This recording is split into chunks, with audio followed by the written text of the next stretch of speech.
Guys, welcome to Kabir study point.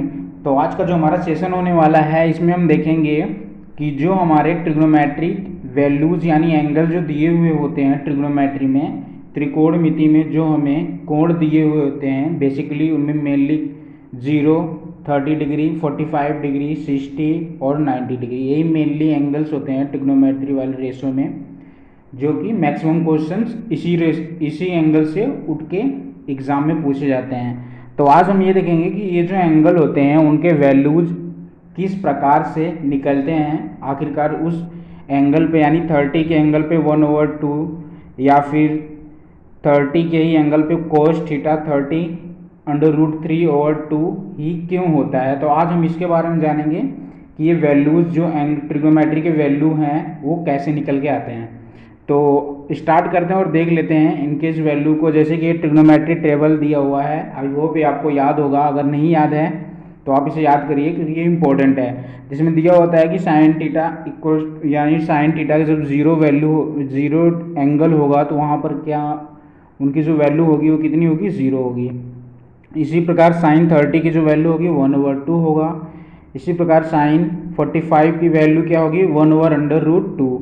इसी प्रकार sign 60 की वैल्यू क्या, √3/2 है ना। और इसी प्रकार साइन 90 की जो वैल्यू होगी वो 1 होगी। तो इसी बेस पे हम स्टार्ट करते हैं और देख लेते हैं कि ये जो वैल्यूज़ निकल के आती हैं इन एक प्रॉपर एंगल्स पे, जो कि 0, 30, 45, 60 एंड 90 डिग्री का जो एंगल होता है, उन पे एक जो वैल्यूज़ निकल के आती हैं ट्रिग्नोमेट्रिक रेशो में साइन, कोस और टेन का, वो कैसे आती हैं वो हम इस सेशन में देखने वाले हैं। तो आप कृपया करके इसे ध्यान से देखिए, ये आपको बहुत ही आसानी से समझ में आ जाएगा, ठीक है। तो जैसे कि लास्ट वाले वीडियो में हमने डिस्कशन किया था क्या, कुछ इंपॉर्टेंट रेशो के बारे में, जिसके बारे में हमने पढ़ा था और कुछ उसके ट्रिक भी देखे थे। तो इसी प्रकार यहाँ पर हमने इंपॉर्टेंट पॉइंट्स यानी कि इंपॉर्टेंट फॉर्मूलेज को लिख लिया है हमने, जहाँ पे साइन थीटा बराबर क्या होता है, जो कि ट्रायंगल्स दिए होते हैं उनमें परपेंडिकुलर टू हाइपोटेन्यूज होता है ना। परपेंडिकुलर यानी कि लंब बटे कर्ड, ये होता है साइन थीटा। और इसके इक्वल में जो एंगल आएगा यानी इसके अपोजिट में जो होगा 1/कोसेक थीटा। फिर इसी प्रकार हमारा सेकंड वाला जो है वो है कोस थीटा इक्वल्स टू क्या होता है, बेस और हाइपोटेन्यूज, है ना। इक्वल्स टू में ये कोस थीटा किसके अपोजिट होता है, 1/सेक थीटा के। इसी प्रकार हमारा एक एंगल और है, वो है टेन थीटा, है ना। टेन थीटा का रेशो क्या होता है, P/B, यानी परपेंडिकुलर ओवर बेस।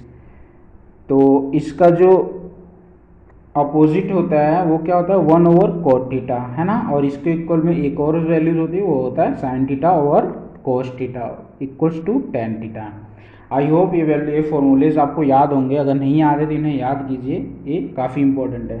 तो इसी तरीके से अपने मेन स्टेप पे हम चलते हैं, वो क्या है कि ट्रिग्नोमेट्रिक रेशो ऑफ 45, है ना। कि आखिरकार जो हमारा 45 पे जो एंगल बनते हैं किसके किसके, साइन थीटा, कोस थीटा और टेन थीटा को, वो किस प्रकार बनते हैं। तो आज हम इस वीडियो में ये देखने वाले इस क्वेश्चंस में। तो जैसा कि हमने एक ट्रायंगल, परपेंडिकुलर ट्रायंगल लिया हुआ है, जिसमें क्या है कि दो भुजाएं सेम हैं, यानी कि किसी भी ट्रायंगल में जहाँ पर दो भुजाएं सेम हो उनका एंगल भी सेम होता है ना। किसी भी राइट एंगल ट्रायंगल में अगर दो भुजाएं सेम है तो उनका एंगल सेम होता है। तो यहाँ पर एक राइट एंगल ट्रायंगल है जो कि बी है, और B C equals to B A, है ना। इसमें यहाँ पर दिया हुआ है जो कि बी ए और बी सी जिनका साइज ए है, ठीक है ना। तो यहाँ पर हमें ए सी निकालना है ना। तो ए सी के बारे में जब हम ए सी को निकाल देंगे तो इसके बाद हम उनका यूज़ करके, इन वैल्यूज़ का यूज़ करके, यहाँ पर आप देखोगे कि इन वैल्यूज़ का यूज़ करके हम साइन, कोस और टेन का किस प्रकार से 45 का वैल्यूज़ निकालते हैं, ठीक है फ्रेंड्स। तो आ जाओ अभी देख लेते हैं, स्टार्ट करते हैं। हम सबसे पहले ये देखते हैं कि ये हमारा ट्रायंगल है जो कि हमें ए सी निकालना है यहाँ से, है ना। इस ट्रायंगल में हमें ए बी सी दिया हुआ है, जहाँ पे बी सी बराबर ए बी बराबर ए, बट ए सी बराबर हमें ज्ञात करना है। तो हम बाय यूजिंग पाइथागोरस थ्योरम, है ना। तो बाय पाइथागोरस थ्योरम हम यहाँ पे निकाल लेते हैं, बाय पाइथागोरस थ्योरम।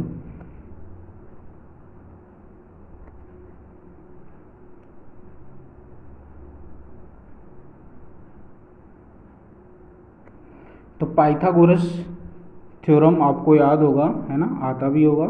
इसमें क्या होता है, जो हमारा कर्ड होता है यानी हाइपोटेन्यूज का स्क्वायर h का स्क्वायर इक्वल्स टू, है ना, b का स्क्वायर प्लस में p का स्क्वायर, परपेंडिकुलर का स्क्वायर। आई होप ये बातें आपको आती होंगी कि हम पाइथागोरस का यूज़ किस प्रकार से करते हैं। तो यहाँ पर जैसे कि हमें AC निकालना है यानी हाइपोटेन्यूज निकालना है, तो उसको हम किस प्रकार से निकालेंगे, जैसे कि AC का स्क्वायर इक्वल्स टू AB का स्क्वायर, है ना, B यानी कि AB का स्क्वायर प्लस में अपना ये BC का स्क्वायर। ठीक है, तो इसी प्रकार हम देखेंगे यहाँ पर जो AC का स्क्वायर है, यहाँ से क्या निकल के आ जाएगा, हमें पता है कि AB का स्क्वायर यानी AB बराबर A दिया हुआ है, तो यहाँ पर A स्क्वायर हो जाएगा। इसी प्रकार हमारा BC बराबर भी A है, तो यहाँ पर A का स्क्वायर ये भी हो जाएगा। तो अब हम यहाँ से ध्यान से देखेंगे, तो यहाँ से जो हमारी वैल्यूज़ निकल के आएंगी वो क्या होंगी, AC स्क्वायर यानी कि AC का स्क्वायर बराबर ये क्या हो जाएगा, A स्क्वायर यानी 2A स्क्वायर। यहाँ पर हमारी जो वैल्यू निकल के आ जाएगी वो क्या निकल के आ जाएगी, AC स्क्वायर बराबर 2A का स्क्वायर, है ना। तो अभी हमारा जो एक मेन स्टेप है वो क्या है कि हमें यहाँ से AC निकालना है ओनली। तो AC बराबर यहाँ से हमारा जो वैल्यू आएगा वो क्या होगा, ये जो A स्क्वायर है यानी कि जो A स्क्वायर के पास में स्क्वायर है वो हट जाएगा, है ना, यानी कि वो स्क्वायर टू क्रॉस हो जाएगा, इसलिए ये जो 2 होगा वो अंडर रूट में आ जाएगा और A ओनली A यहाँ पर बाहर बचेगा, यानी अंडर रूट 2A यहाँ पर हमारा AC की वैल्यू अंडर रूट 2A आ जाएगी। आई होप ये बातें आपको समझ में आ गई होंगी। ठीक है फ्रेंड्स, आई होप ये बातें आपको समझ में आ गई होंगी कि AC बराबर जैसे कि यहाँ पर अंडर रूट 2/A हमारा वैल्यूज़ निकल के आ जा रहे हैं। तो यहाँ से अब जो हमारा मेन पार्ट होगा वो क्या होगा कि हमें इनकी यानी कि AC की वैल्यूज़ को पुट करके इसके बाद हम sin 45, cos 45 और tan 45 को वहाँ से आसानी से हम वैल्यूज़ को निकाल लेंगे। वो किस प्रकार होगा अभी हम देख लेते हैं। यहाँ पर जैसा कि हमने एक नेक्स्ट स्लाइड ले लिया है, इसमें हमने क्या किया है कि एक हमने ट्रायंगल लिया है, यहाँ पर एक ऐसे हमने ट्रायंगल ले लिया है। यहाँ पर हम देखेंगे कि A, B और C, है ना। यहाँ पर हमारा जो ये भुजा दिया हुआ A है और ये वाला जो भुजा है AB वो भी A है। इसके बाद जो हमारा AC भुजा है वो कितना है, अंडर रूट 2A। आई होप ये बातें आपको समझ में आ रही होंगी कि हम किस प्रकार से इसको सॉल्व कर रहे हैं। तो यहाँ से हम देखेंगे अब ध्यान से कि जो हमारी मेनली रेशोज़ हैं, यानी कि क्या क्या रेशो हमें देखना है। यहाँ पर साइन थीटा, है ना, साइन थीटा, यहाँ पर थीटा की वैल्यूज़ दी हुई है, क्या दिया हुआ है, साइन 45 निकालेंगे सबसे पहले। इसके बाद कोस 45, है ना, इसके बाद tan 45, इन सभी की वैल्यूज़ निकालेंगे। तो यहाँ पर हम देखेंगे ध्यान से कि यहाँ पर क्या दिया हुआ है, जैसे कि साइन के इक्वल्स कौन कौन सा रेशो होता है, जैसा कि आपको पता होना चाहिए, P/H यानी परपेंडिकुलर और हाइपोटेन्यूज, है ना, लंब बटे कर्ड। तो परपेंडिकुलर और हाइपोटेन्यूज सबसे पहले लिख लेंगे यहाँ से ताकि कंफ्यूजन ना हो। तो यहाँ पर हम देखेंगे जो हमारा परपेंडिकुलर है, यानी परपेंडिकुलर जो A है यानी AB जो भुजा है ना, AB जो भुजा है वो क्या है, A, तो A लिखेंगे आसानी से। इसके पश्चात H यानी कि AC जो हमारा हाइपोटेन्यूज उसको लिखेंगे, वो क्या दिया हुआ वैल्यूज़ क्या निकल के आई थी, अंडर रूट 2 एंड A, ठीक है ना। A के पास अंडर रूट नहीं है, ये बातें ध्यान रखनी है, जैसा कि हमने पाइथागोरस थ्योरम से यूज़ करके इनका मान निकाला था, AC का मान। ठीक है फ्रेंड्स, तो आई होप ये बातें आपको समझ में आ रही होंगी काफ़ी आसानी से। तो यहाँ से आप देखोगे कि ये A है तो A से A कट जाएगा, तो यहाँ से आसानी से हमारा जो वैल्यू निकल के आएगा वो कितना हो जाएगा, जो हमारे यहाँ से वैल्यू निकल के आएगा वो होगा 1/1 अंडर रूट का 2, है ना। आई होप ये बातें आपको समझ में आई होंगी कि हम sin 45 की वैल्यूज़ किस तरीके से ट्रायंगल्स का यूज़ करके, जहाँ पे 2 एंगल 45 और एक 90 का दिया हुआ हो और और उनकी दोनों भुजाओं का मान ए रखने के बाद हम वहाँ पर आसानी से उन जो एंगल्स होते हैं उनके हम वैल्यूज़ को आसानी से निकाल सकते हैं। तो इसी प्रकार हम देखेंगे कि जो हमारा cos 45 है उसका मान हम किस प्रकार से निकालेंगे। जो cos 45 है यानी कि cos 45 मतलब कि B/H, ठीक है, B/H होगा। cos 45 का वैल्यूज़ यानी कि रेशो क्या होता है, B/H। तो B/H यानी B/H यहाँ पर क्या दिया हुआ है, बेस ओवर हाइपोटेन्यूज। तो A/√2A। तो यहाँ पर हम देखेंगे यहाँ पर भी A से A कैंसिल हो जा रहा है। इसके बाद जो अपना वैल्यू निकल के आ रहा है वो कितना आ रहा है कि 1/√2। ठीक है दोस्तों, आई होप ये बातें आपको ध्यान से इसे देखना है और इन बातों को समझना है किस प्रकार से जो हमारा एंगल होता है उनका वैल्यू किस प्रकार से निकाला जाता है। ठीक है ना। तो अभी हम tan 45 यानी tan का रेशो क्या होता है ना, tan का रेशो क्या होता है, P/B, है ना, P/B होता है tan 45 यानी कि tan का रेशो जो होता है वो हमारा P/B होता है, P/B। तो यहाँ पर हम देख लेते हैं P कितना दिया हुआ है, परपेंडिकुलर A है ओवर B यानी बेस क्या है, BC जो है वो भी A है। तो यहाँ पर आप देखोगे A कैंसिल आउट हो जाएगा और 1 हमारा यहाँ पर आंसर आ जाएगा। इसी प्रकार जो tan 45 का जो वैल्यू निकल के आता है वो 1 होता है, cos 45 1/√2 होता है, sin 45 1/√2 होता है। आई होप ये बातें आपको समझ में आई होंगी कि हम किस प्रकार से इन त्रिभुज में जो दो सेम भुजा हो और सेम एंगल हो उनका यूज़ करके किस प्रकार से हम इनके एंगल्स के वैल्यूज़ को निकालते हैं। ठीक है, तो अब हम चलते हैं अपने नेक्स्ट स्टेप पे, यानी कि इसके जो और 3 रेशो होते हैं यानी कि इनके अपोजिटली इनवर्स रेशो जो होते हैं उनके बारे में डिस्कशन कर लेते हैं। वो क्या क्या होते हैं, जैसे कि ये sin 45 निकल के आया हुआ है हमारा वैल्यू। तो यहाँ पर हम देख लेंगे ये साइन का अपोजिट जो वैल्यू होता है वो क्या होता है, कोसेक, है ना। तो यहाँ पर हम कोसेक 45 यानी कोसेक 45 का जो मान होगा वो कितना होगा, इसका अपोजिट यानी कि √2। ठीक है फ्रेंड्स, तो इसी प्रकार अपना जो सेक थीटा होगा यानी कि सेक 45 की जो मान होंगे वो कोस 45 का अपोजिट होगा यानी कि 1/cos 45 डिग्री। तो इसलिए इसका भी मान क्या होगा, 1/, जैसे कि अभी मैं इसको विस्तार से लिख दे रहा हूँ, 1/√2। तो ये √2 ऊपर चला जाएगा, है ना, जैसे कि आपको मल्टीप्लिकेशन करना आता होगा। तो ये √2 यहाँ से निकल के आ जाएगा। तो इसी प्रकार हम नेक्स्ट चलते हैं। नेक्स्ट में जैसा कि एक वैल्यूज और बचा हुआ है उसका वो क्या है, वो हमारा होता है cot थीटा यानी cot 45 यहाँ से हमें बताना है।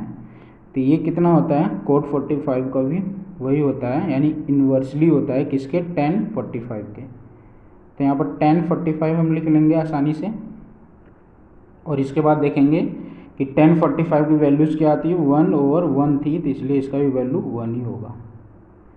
ठीक है फ्रेंड्स, आई होप ये बातें आपको समझ में आई होंगी कि किस प्रकार से हम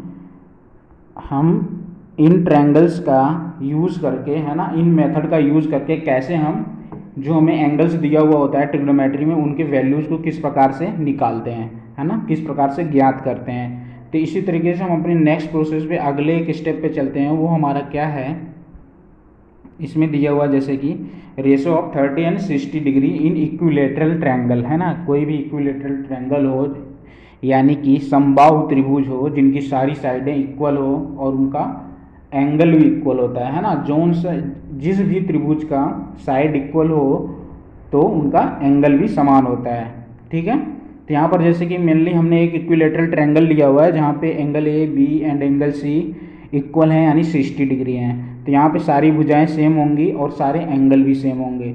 लेकिन यहाँ पर एक मेन चीज़ क्या है वो हमने दिया हुआ है कि क्या दिया हुआ है कि AD एक परपेंडिकुलर है BC पे, यानी BC एक भुजा है जहाँ पर AD एक लंब खींचा गया है, परपेंडिकुलर खींचा गया है ना। तो अभी हमने यहाँ पर क्या करना है कि जो हमें ये भुजाएं दी हुई हैं उनको हमने सारी भुजाओं को, यानी कि सारी भुजाएं इक्वल हैं तो इसलिए हमने उन सभी भुजाओं का मान 2a रखा हुआ है ना। उन सभी भुजाओं का मान 2a रखा हुआ है। तो यहाँ से हम देखेंगे कि हमारी जो 30 एंड 60 डिग्री का एंगल होते हैं उनमें वैल्यूज़ को हम किस प्रकार से ज्ञात करते हैं।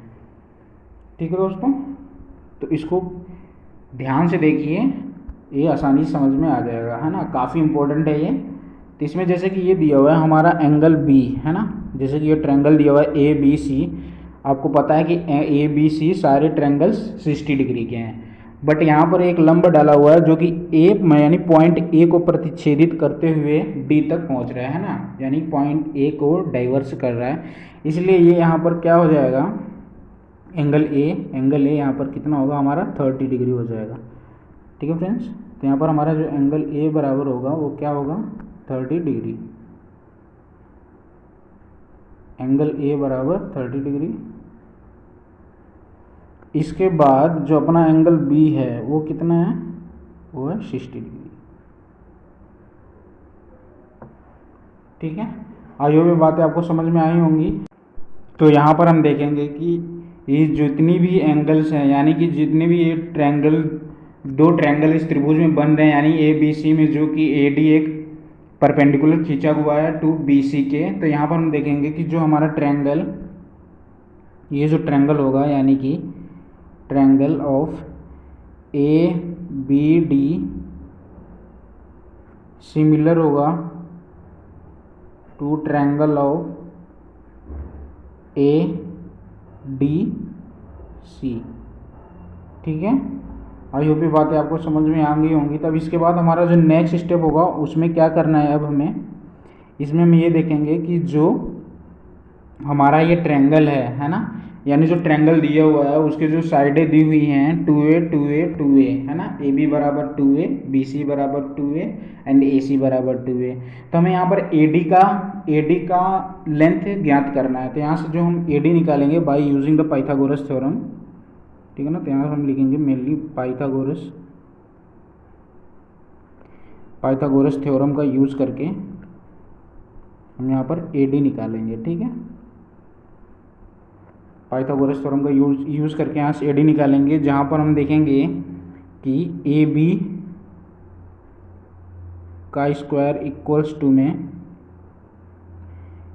में यहाँ पर क्या हो जाएगा BD का स्क्वायर माइनस का AD का स्क्वायर।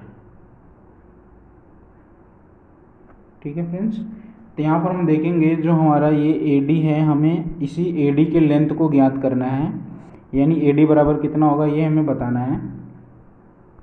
तो यहाँ से जो हमारा AB का स्क्वायर है, यानी AB का स्क्वायर जो दिया हुआ है वो कितना है, AB का स्क्वायर यानी कि 2A का स्क्वायर, है ना। और ये BD है तो BD को अपने लेफ्ट हैंड साइड लेके आते हैं, है ना, ताकि हमें AD स्क्वायर यानी AD भुजा AD का मान ज्ञात पता चले था, है ना। तो BD बराबर जैसा कि हाफ है तो ये A हो जाएगा अपना, तो ये हो जाएगा A का स्क्वायर इक्वल्स टू, अब यहाँ से हम देख लेते हैं AD का स्क्वायर। ठीक है, तो हम यहाँ पर देंगे 2 2 जा 4A का स्क्वायर माइनस का A square equals to AD का स्क्वायर। ठीक है दोस्तों, तो अब इसी प्रकार हम देखेंगे नेक्स्ट, यहाँ पर 4A square minus A square, तो ये कितना हो जाएगा 3A का स्क्वायर इक्वल्स टू में AD का स्क्वायर। और यहाँ से हम देखेंगे कि √3 आ जाएगा, √3A इक्वल्स टू में AD, है ना।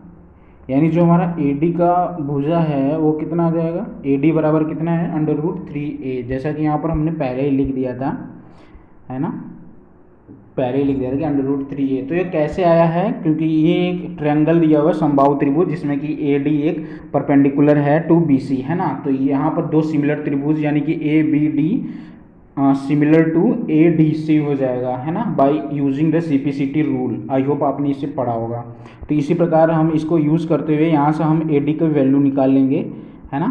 तो अब हमें यहाँ पर जो मेनली काम है वो क्या है कि जो हमारा ट्रिग्नोमेट्रिक रेशो यानी साइन कोस और टेन की वैल्यूज़ कैसे फाइंड आउट करेंगे, है ना, किस पे, एंगल 30 और 60 पे, ये देख लेते हैं। तो यहाँ से हम अब नेक्स्ट स्टेप पे यानी अपने नेक्स्ट पेज पे आ जाते हैं।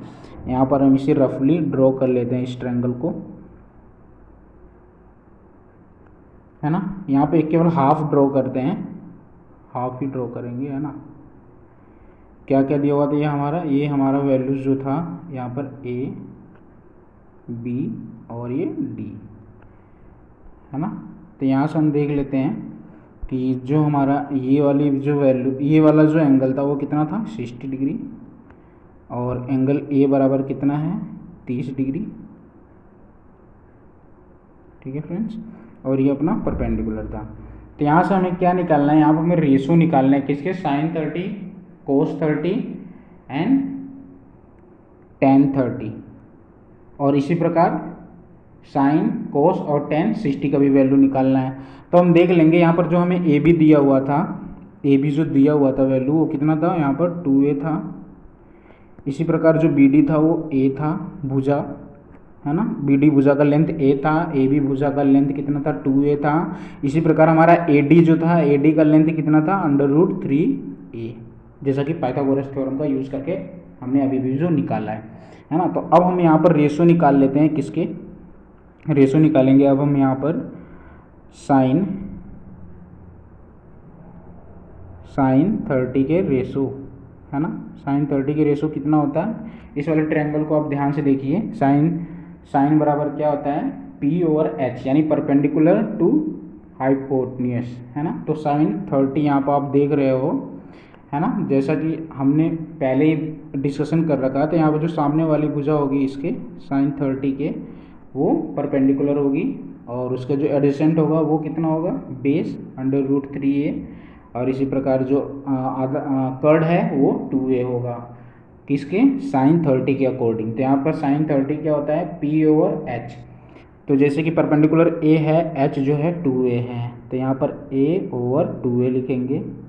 यहाँ से देखेंगे हमारा A कैंसिल आउट हो जाएगा, 1/2, यानी हाफ अपना आंसर निकल के आसानी से आ जाएगा। इसी प्रकार हम देखेंगे कोस, क्या देखेंगे हम यहाँ पर कोस 30 की वैल्यू देख लेते हैं। कोस 30 की वैल्यू यहाँ से कैसे निकालेंगे, है ना।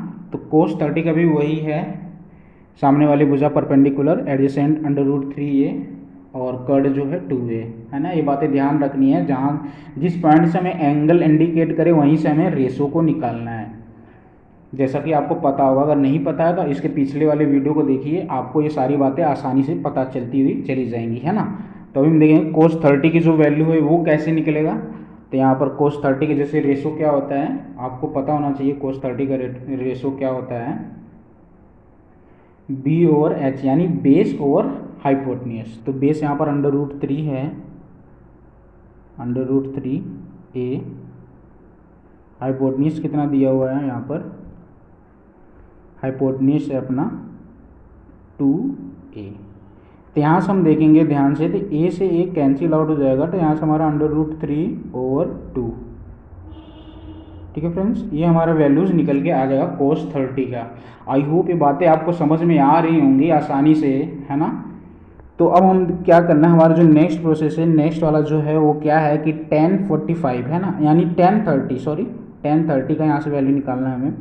तो यहाँ पर tan 30 जो होगा अपना क्या होगा tan 30 डिग्री, है ना, वो क्या होगा, tan का रेशो क्या होता है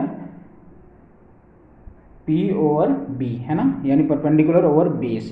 तो यहाँ पे परपेंडिकुलर जो होगा वो है A, और बेस जो है वो है √3A। तो यहाँ से हम देखेंगे जो हमारा A है वो कैंसिल आउट हो जाएगा, और 1/√3 अपना आंसर हो जाएगा, यानी tan 30 की जो वैल्यू होती है वो 1/√3 होती है। आई होप ये सारी बातें आपको ध्यान से समझ में आ रहा होगा, है ना। अब यहाँ पर अब इसका हम रिवर्स वो वैल्यूज़ को लिख लेते हैं। किन किन वैल्यूज़ को, यानी कि जो हमारा निकल के आया है साइन कोसेक 30 का हम यहाँ पर रेशो लिख लेंगे। कोसेक 30 और सेक 30 है ना, और कॉट 30, इन सभी का रेशो लिखेंगे। जैसा कि आपको पता चल गया होगा कि जो हमारे साइन कोस और टेन होते हैं उनका इन्वर्स होता है। तो यहाँ पर जो कोट 30 होगा यहाँ पर टेन बराबर 1/√3 आया था, तो यहाँ से कितना हो जाएगा √3। इसी प्रकार सेक 30 कितना था √3/2, वहाँ पे कोस बराबर था, यहाँ पे हो जाएगा 2/√3। इसी प्रकार हमारा जो कोसेक 30 हुआ, कोसेक 30 कितना हो जाएगा, ये हाफ आया था, तो कोसेक 30 अपना हो जाएगा 2।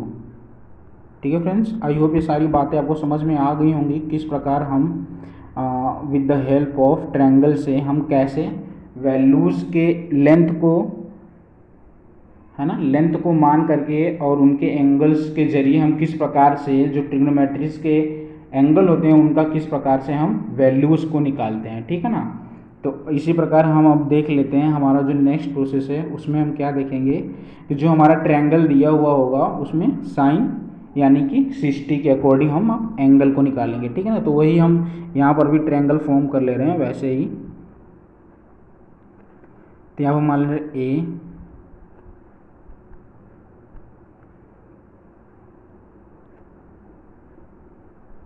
तो यहाँ पर हम साइन 60 की जो वैल्यू है यानी कि जो हमारे रेशो है ट्रिग्नोमेट्री के, वो भी कौन से एंगल पे, 60 के एंगल पे यहाँ पे देख लेते हैं। जैसा कि हमने ये ट्रायंगल बना दिया है, तो यहाँ पर जैसे आप देख रहे हो ए डी बी है ना, तो यहाँ पर जो हमारा बी है ना, तो बी वाला जो एंगल है यानी कि 60 का जो एंगल है यहाँ पर 60 का, उनके हम वैल्यूज़ को देखेंगे किस प्रकार से निकालते हैं।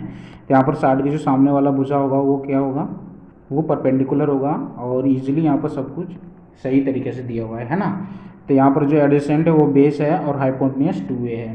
तीसरी बात साइन 60 का रेशो क्या होगा, अब आपको याद हो गया होगा इजी तरीके से P/H है ना, P/H। तो यहाँ पर P/H जो दिया हुआ है यानी परपेंडिकुलर टू हाइपोटेन्यूज, तो यहाँ परपेंडिकुलर दिया हुआ है √3a है ना, √3a ओवर हाइपोटेन्यूज कितना दिया हुआ है 2a है ना। यहाँ से हम देखेंगे a से एक कैंसिल हो जाएगा, √3/2, यहाँ से हमारा साइन 60 की वैल्यू निकल के आ जाएगी। इसी प्रकार हम देखेंगे कोस 60 की वैल्यू कितनी आएगी, कोस 60 जैसा कि आपको पता होना चाहिए B/H होगा इसका रेशो है ना। तो B/H जो भी इसका रेशो B/H होगा, तो इसके बाद हम क्या करेंगे B/H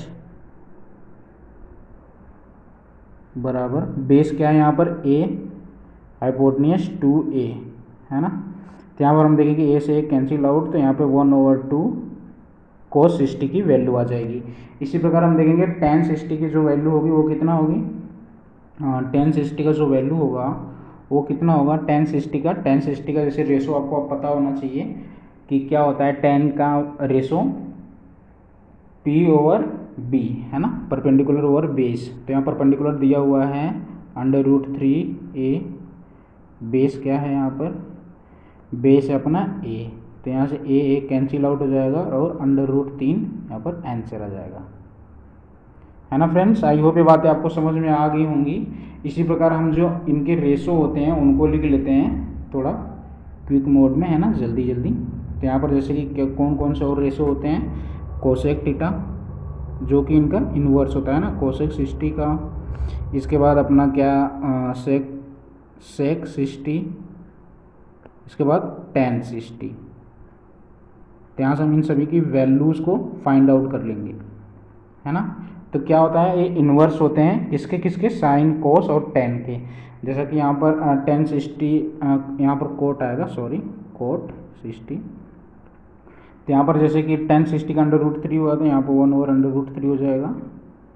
इसी प्रकार कोस 60 का कितना आता है 1/2, तो यहाँ पर कितना हो जाएगा 2 हो जाएगा है ना। और साइन 60 का वैल्यू कितना आता है √3/2, तो यहाँ पर कितना हो जाएगा 2/√3। है ना फ्रेंड्स। तो आई होप ये बातें सब कुछ आपको आसान तरीके से, बहुत ही आसान भाषा में इसको मैंने समझाने का प्रयास किया है, ताकि आपको आसान तरीके से इसे समझ में आ जाए कि जो ट्रिग्नोमेट्रीज के एंगल होते हैं, है ना, यानी कि त्रिकोणमिति के जो एंगल होते हैं इम्पोर्टेंट, 30, 60 और 45, है ना। 0 और 90 का तो क्या होता है कि जो ए बी और बी सी उसमें लेंथ दिए होते हैं, तो जो ए सी होता है वो नियरली टू ए बी के पास में चला जाता है, जिसके कारण 0 पर 1 या 0 की एंगल फॉर्म होते हैं, है ना। तो वो उसी तरीके से 0 और 90 के ही भी एंगल पे भी फॉर्म होता है, वो काफ़ी इजी होता है और ये काफ़ी इंपॉर्टेंट है। तो इसलिए हमने इनको इस तरीके से आपको विस्तार पूर्वक बताया है कि ये किस प्रकार से इनके एंगल्स sin 30 एंड 45 और 60 पे किस प्रकार से इनके एंगल्स को हम मान ज्ञात कर सकते हैं, उनके वैल्यूज़ को हम फाइंड आउट कर सकते हैं ना। तो काफ़ी इंपॉर्टेंट है। आई होप ये बातें सब कुछ आपको समझ में आई होंगी। अगर वीडियो अच्छी लगी हो तो इनको लाइक करिए, और अपने फ्रेंड जोन में इसे ज़रूर शेयर कीजिए, है ना। और इनको बार बार प्रैक्टिस कीजिए।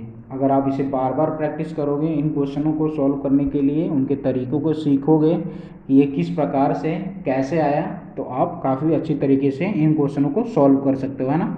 और क्वेश्चंस काफ़ी इम्पोर्टेंट इनके ऊपर क्वेश्चंस बनते हैं, जैसा कि हम एग्ज़ाम में देखते हैं। तो अगर वीडियो अच्छी लगी हो तो इसे लाइक करें, है ना, और अपने फ्रेंड जोन में ज़रूर शेयर करें। और मिलते हैं अपने नेक्स्ट सेशन में, तब तक के लिए थैंक्स फॉर वॉचिंग, धन्यवाद।